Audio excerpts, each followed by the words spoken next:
Hello అందరికీ. ఈరోజు నేను పచ్చి రొయ్యలు ములక్కాయ కూర చేశాను. ఎలా చేశానో ఒక్కసారి చూద్దాం రండి. స్టవ్ మీద ప్యాన్ పెట్టి ఆయిల్ వేసాను. హీట్ ఎక్కాక ఆనియన్స్, పచ్చిమిర్చి వేసాను. ఒకసారి కలిపాను. తర్వాత జింజర్ గార్లిక్ పేస్ట్ వేసాను. తర్వాత గోల్డెన్ బ్రౌన్ కలర్ వచ్చాక ములక్కాయలు వేసాను. కొంచెం మగ్గిన తర్వాత ఇప్పుడు కేజీ రొయ్యలు వేసేసుకుందాం.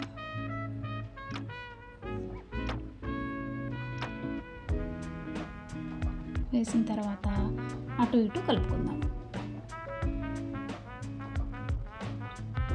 కలిపిన తర్వాత మూత పెట్టేద్దాం. ఇప్పుడు రొయ్యల్లోంచి వాటర్ వచ్చింది.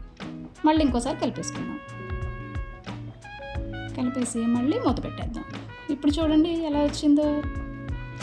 ఇవి కూడా కొంచెం ఎగిరిన తర్వాత అప్పుడు సాల్ట్ వేద్దాం తగినంత. ఇప్పుడు సాల్ట్ వేసుకున్నాం కదా, కొంచెం పసుపు వేద్దాం. ఇంకొకసారి కలుపుకుందాం. కలిపి మూత పెట్టేద్దాం. ఇప్పుడు చూసారా ఫ్రెండ్స్, బాగా మగ్గింది కదా. కొంచెం తగినంత కారం వేసేద్దాం.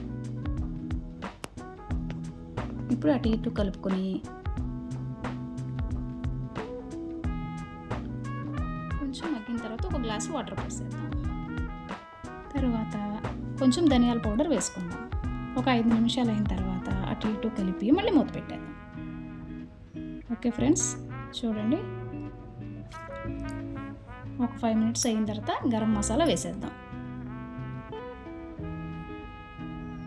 ఇప్పుడు అటు ఇటు కదిపేద్దాం. ఇప్పుడు కొత్తిమీర వేసుకుందాం. కర్రీ కొంచెం దగ్గరకు వచ్చాక స్టవ్ ఆఫ్ చేసేద్దాం. మీరు కూడా నాలాగా సింపుల్గా ట్రై చేసి ఎలా ఉందో కామెంట్ చేయండి. Okay friends, bye.